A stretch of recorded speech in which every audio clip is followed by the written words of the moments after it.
In a land called Alimannaw, there lived a boy who was not like the others, a rare breed of some kind. He was a goal-oriented man, an entrepreneur, and an academic achiever.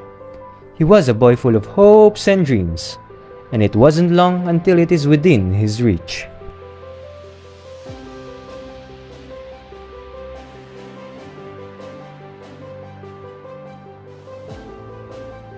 Summa cum laude, Bachelor of Science in Business Administration, major in Marketing Management.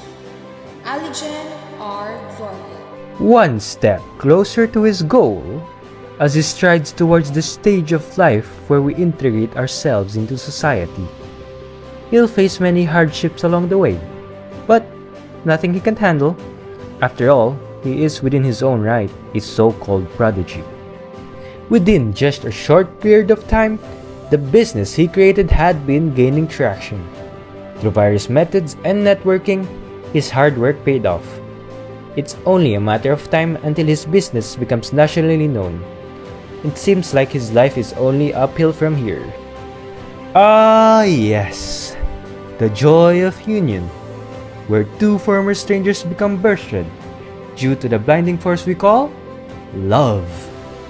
This boy was no exception. He found himself a wonderful wife with whom he could hopefully spend the rest of his life with.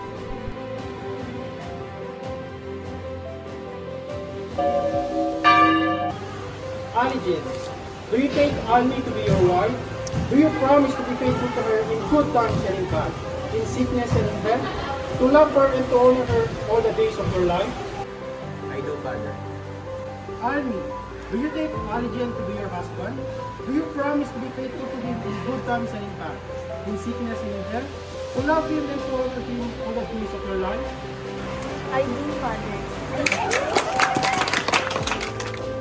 Now let us humbly invoke God's blessing upon this bride and groom, that in His kindness He may favor with His help those on whom He has bestowed the sacrament of matrimony. In the sight of God and these witnesses, I may pronounce you husband and wife. You may now kiss the bride.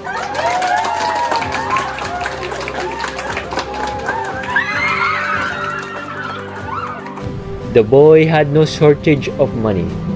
Think of anything that money could buy, and he probably could. I can't believe we have all of this. Me too, Han. Well, because I'm your lucky charm. Hold on. Let's rewind a little, shall we? This time, no more deceptions. Let's go back to reality. A desolate reality, but reality nonetheless. An imperfect world filled to the brim with people who indulge themselves too much on highs and lows. Quite literally. Tell me, viewer, would you rather elope with the mistress we call lies, or be struck by the sword we call truth? No matter your answer, the mistress holds the sword, so unfortunately, you'll have to deal with them both. I've already led you to the mistress, now let me strike you with the sword. For the scenarios that I've narrated were all but lies. A mirage or a facade created by the mind. I do truly apologize for lying to you. The boy was never successful. In fact, he never could graduate.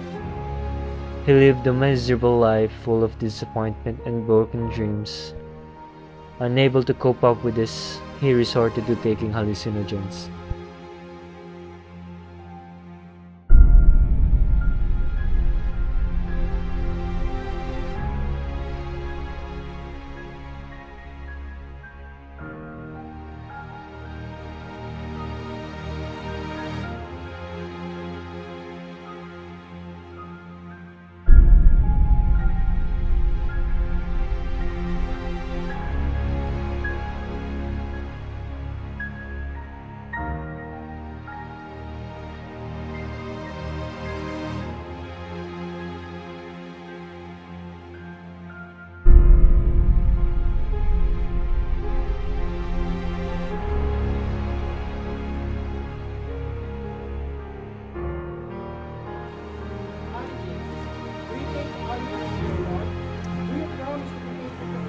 Times and in bad, in sickness and in health, to love her and to honor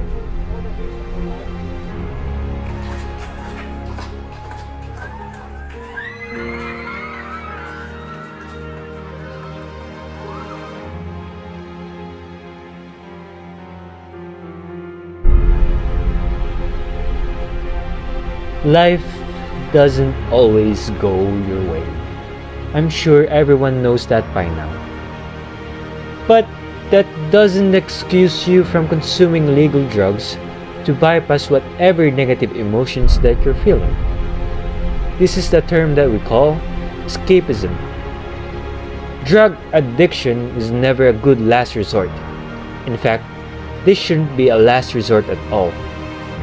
There's no such thing as last resorts. For as long as you're still alive and breathing, there's always a chance to turn things around.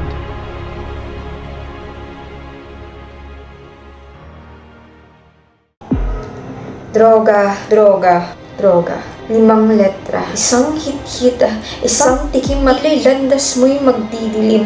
Bakit mo sinubukan? Dahil binilit akong ito'y tikman. Bakit hindi mo nagawang pigilan? Dahil sa epekto nitong limot ko ang mapait na katotohanan. Pilit din ba sa iyong iniaabot? Dama ang tindi ng kanilang mga matang nakapalibot, pinagmamasdan ang iyong pag-inom ng pinagbabawal na gamot. O oras na naman ba ng iyong pagluha? Ilalabas na naman ang itinatagong droga. Hihit-hit pa isa-isa, ilalagay sa katapat na lamesa. Ito ang itinatagong lihim na ni isa'y walang nakakakita.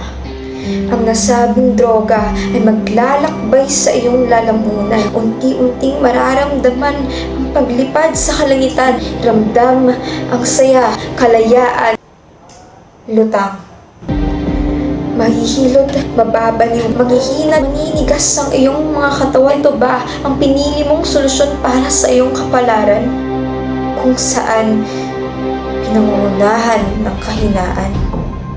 Hanggang kailan ka titigil? Kapag ba tumami na ang tinig na iyong naririnig, mga taong tanaw ng iyong paningin, isa lang namang kathang isip. Kapag ba iyong nalaman, nagsisimula ka ng magkaroon ng malalang karamdaman, isang hit-hit na lang, wala ka na sa mundong kinagagalawan. Ang akala'y nagtutulot ng saya, ay magtutulot pala ng pinsala.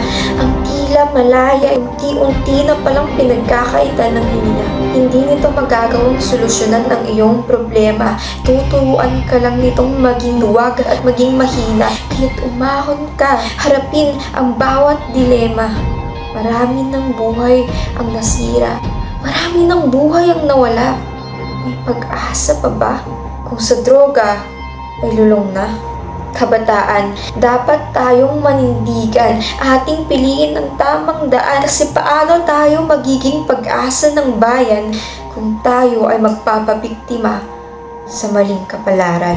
Kaya drogang mapangwasak atin ng iwasan. Samahan niyo kaming tumayo at lumaban, sapagkat sa ating nakasalalay ang kinabukasan ng pamayanan.